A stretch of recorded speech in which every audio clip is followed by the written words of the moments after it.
Hello students.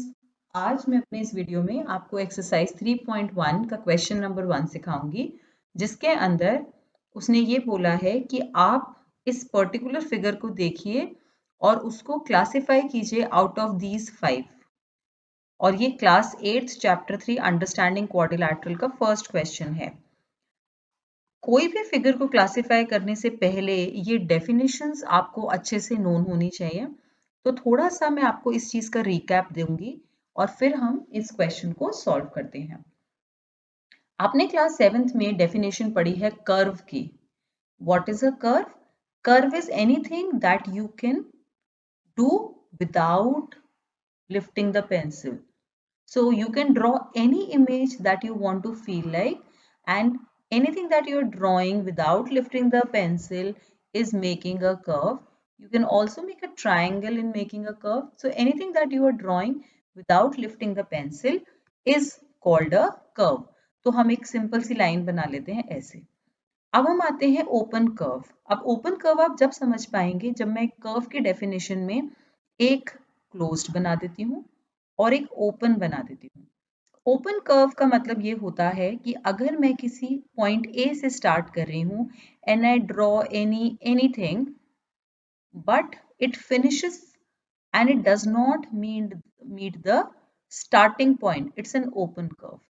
कहीं भी overlapping आ सकती है बट स्टार्ट पॉइंट और एंड पॉइंट नहीं मिलना चाहिए, तो वो एक ओपन कर्व हो गया। इसी डेफिनेशन के हिसाब से मैं क्लोज्ड भी समझा सकती हूँ। मैं बी से डायरेक्टली डी पे जंप कर रही हूँ क्योंकि ओपन और closed they are antonyms. Closed curve में आपने ए बनाया, किसी भी पॉइंट से कुछ भी कर्व आप बना रहे हैं, लेकिन उसका एंड पॉइंट इसी से जाके मिल रहा है। So the point A and B is common, तो वो हो गया आपका क्लोज्ड कर्व। तो ये डेफिनेशंस क्लियर हैं। फिर एक डेफिनेशन आई थी सिंपल कर्व, जो बहुत इंपॉर्टेंट है। Simple curve means anything which is drawn without overlapping. So overlapping is not there. बिल्कुल भी ओवरलैपिंग नहीं होनी चाहिए। तो अभी जितने भी कर्व्स मैंने ड्रॉ करे हैं except this one, every curve is non simple. तो आप कुछ भी कर्व बनाएं बट अगर वो ओवरलैप ना हो, जैसे मैं ये कुछ भी बना दूं, ओपन बनाओ क्लोज्ड बनाओ कैसा भी बना सकते हो, बट ओवरलैपिंग नहीं होनी चाहिए, तो वो एक सिंपल कर्व है। उसके बाद हमने 6th में डेफिनेशन पढ़ी थी simple closed curve. Simple closed curve का मतलब ये है कि एक तो वो क्लोज्ड होना चाहिए और ओवरलैपिंग भी नहीं होनी चाहिए। तो यहाँ पे हमें दो कॉन्सेप्ट्स का ध्यान रखना है, एक नो ओवरलैपिंग और एक स्टार्ट और end point must meet. Start and end point must meet. तो ऐसे में मैं कोई भी फिगर ले सकती हूँ। ये मेरा एक सिंपल क्लोज्ड कर्व है क्योंकि इसमें ना तो ओवरलैपिंग है और ये क्लोज्ड भी है। इसका ए और बी पॉइंट सेम है और ओवरलैपिंग भी नहीं है। अब इसके अंदर हमने और स्पेसिफिकेशंस पढ़ी थी जो कि हम अब यूज करेंगे। पॉलीगन्स क्या होता है? A simple closed curve made up only of line segment is called a polygon. ठीक है, तो हम इसके अंदर डेफिनेशन पढ़ेंगे पॉलीगन की। पॉलीगन होता है एक सिंपल क्लोज्ड कर्व, इसका मतलब नो ओवरलैपिंग्स। क्लोज्ड मतलब कि उसका स्टार्ट और एंड पॉइंट सेम है and it is only made up of line segment. तो आप बड़े ध्यान से देखिए इन दोनों फिगर्स को। यहाँ पे बनाया हुआ है curves that are not polygons और यहाँ बनाया है कर्व्स दैट आर पॉलीगन। यहाँ देखिए सब जगह आपको लाइन सेगमेंट नजर आ रहे हैं। यहाँ पे ये लाइन सेगमेंट्स तो है बट ओवरलैपिंग आ गई, तो ये पॉलीगन्स नहीं है। यहाँ भी ओवरलैपिंग आ गई, क्लोज्ड है फिगर लेकिन ओवरलैपिंग आ गई। ये फिगर ओपन है इसीलिए ये पॉलीगन नहीं हो सकती। तो आप जिस टाइप की फिगर्स पढ़ते आ रहे हैं, ट्राइंगल, क्वाड्रिलैटरल, पेंटागन, हेक्सागन, वो सारे पॉलीगन्स हैं। ओके, आगे चलते हैं। इसके अंदर classifications of polygons, we classify polygons according to the number of sides and vertices they have. तो अगर 3 साइडेड है कोई figure and it is a simple closed curve, so it's a polygon and we name it as a triangle. ये नाम अपने अच्छे से पढ़े हुए हैं, NCERT में दिया हुआ है, आप खोल के देख सकते हैं. Triangle, quadrilateral, pentagon, hexagon, heptagon, octagon, nonagon, decagon और जितनी जितनी साइड्स बढ़ती जाएंगी तो N gon. So these are the classification of polygons. इसमें हमने n इक्वल टू 2 दो साइड्स इसलिए नहीं लिए हैं क्योंकि आप दो साइड्स को कैसे भी घुमा के रखिए वो कभी भी क्लोज्ड फिगर नहीं बनाएगी. तो minimum number of sides to form a polygon is n equal to 3. इसी के अंदर दो टाइप से पॉलीगन डिफाइन भी करे गए हैं, आपने पढ़े होंगे अपनी क्लास में जरूर. एक कॉन्वेक्स, एक कॉन्केव. कॉन्वेक्स पॉलीगन होते हैं जिसके सारे एंगल आपके 180 डिग्री से हमेशा लेस होंगे, तो फिगर आपकी ऐसे बनती है. और कॉन्केव पॉलीगन ऐसे होते हैं कि उसका एक इंटीरियर एंगल रिफ्लेक्स होगा. रिफ्लेक्स का मतलब होता है कि it is greater than 180. If we talk about the interior angle, ये एक एंगल है, ये दूसरा एंगल है, ये तीसरा एंगल है और ये फोर्थ एंगल है. तो फोर्थ एंगल देखिए आपका यहाँ पे रिफ्लेक्स बन रहा है, यहाँ देखिए ये रिफ्लेक्स बन रहा है. तो कोई ना कोई इंटीरियर एंगल उसका रिफ्लेक्स जरूर होगा. अगर पॉलीगन में ऐसा है तो वो एक कॉनकेव पॉलीगन है. और एक और डेफिनेशन, रेगुलर और इरेगुलर पॉलीगन्स में फर्क. हम यहाँ पे कॉन्वेक्स पॉलीगन्स ही पढ़ रहे हैं तो इसलिए फिगर्स भी हम कॉन्वेक्स पॉलीगन की लेंगे, कॉनकेव पॉलीगन्स की नहीं लेंगे. रेगुलर पॉलीगन होता है जो इक्यू एंगुलर और इक्यूलैटरल. इसको इक्यूलैटरल ट्राइंगल से मत कंफ्यूज कीजिएगा, वो नाम ट्राइंगल को दिया गया है, बट इक्यूलैटरल का मतलब ये होता है कि सारी साइड्स इक्वल, सारे एंगल इक्वल. तो इसीलिए एक छोटा सा एग्जाम्पल है, रोम्बस आपका रेगुलर पॉलीगन नहीं है बट स्क्वायर है, क्योंकि स्क्वायर के अंदर सारे एंगल इक्वल होते हैं और सारी साइड्स इक्वल होती हैं. बट रोम्बस में सारी साइड्स इक्वल होती हैं बट सारे एंगल इक्वल नहीं होते. तो इस चीज का बहुत ध्यान रखना है कि रेगुलर पॉलीगन और इरेगुलर पॉलीगन में क्या फर्क है. अगर एक भी साइड उसकी अलग हो जाएगी तो हमें एक इरेगुलर पॉलीगन मिलता है. और अब तक तो आपको ये अच्छी तरीके से पता चल गया होगा, अगर सेम टाइप की मार्किंग होती है so that indicates equal length. तो यहाँ पे सेम टाइप की मार्किंग है तो ये सारे साइड्स इक्वल हैं. यहाँ पे ये साइड इसके इक्वल है, ये साइड इसके इक्वल है, इनफैक्ट ये चारों इक्वल है और ये साइड इसके इक्वल है. तो अगर हम नंबर लें तो जैसे 4 4 4 4 और ये हो सकता है 6 और 6 हो गया हो. तो इस टाइप से हम पॉलीगन्स को समझ सकते हैं. आइए अब करते हैं इस क्वेश्चन को. Classify each of them on the basis of the following. Is it a simple curve? इसमें एक से ज्यादा पॉसिबिलिटीज हो सकती हैं. सिंपल कर्व का मतलब हमें देखना है कि ओवरलैपिंग ना हो. Yes, A part is correct, it is a simple curve. Is it a simple closed curve? Closed में हमें देखना है स्टार्टिंग पॉइंट और एंड पॉइंट क्या हम बना सकते हैं, क्या मिलेंगे, बिल्कुल मिलेंगे. और हमें विदाउट ओवरलैपिंग हम इसको ड्रॉ भी कर सकते हैं विदाउट लिफ्टिंग द पेंसिल. यहाँ से आप स्टार्ट सेम पॉइंट से करेंगे. तो बी ऑप्शन भी करेक्ट है. क्या ये एक पॉलीगन भी है?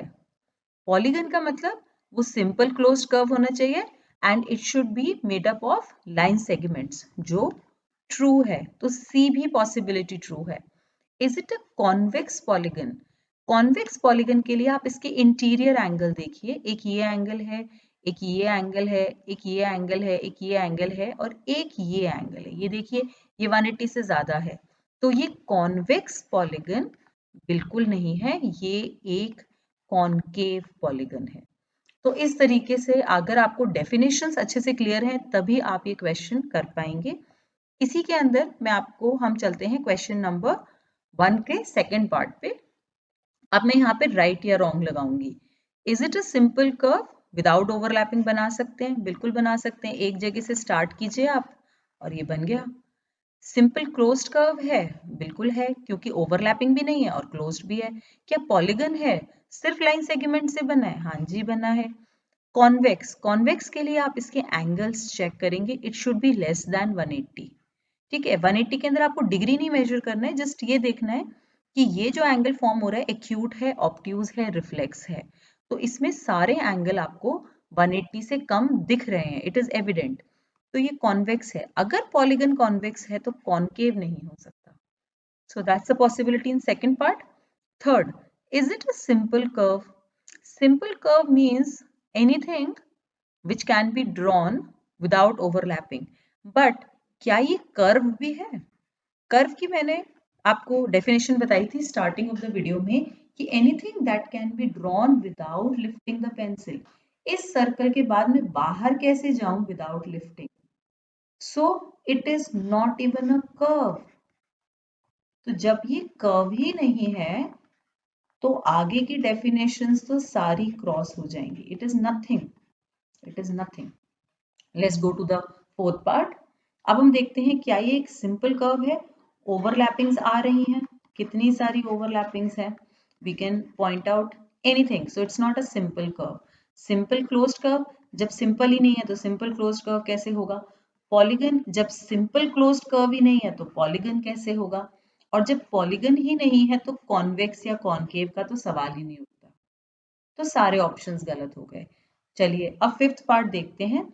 सिंपल कर्व, सिंपल कर्व हमारा था एनी कर्व विदाउट ओवरलैपिंग। बिल्कुल आप बना सकते हैं, आप पेंसिल से ड्रॉ करके देखिए, ऐसे जाएंगे, ऐसे करके आप ऐसे जाएंगे, विदाउट ओवरलैपिंग आपका कर्व बन गया है। तो बिल्कुल ये सिंपल कर्व है। क्या ये सिंपल क्लोज्ड भी है? बिल्कुल क्लोज्ड है, जहां से हमने स्टार्ट किया वहीं पे हम रुक रहे हैं। क्या ये पॉलीगन है? ये क्वेश्चन है कि क्या ये पॉलीगन है? पॉलीगन तो बनता है हमारा लाइन सेगमेंट्स के साथ।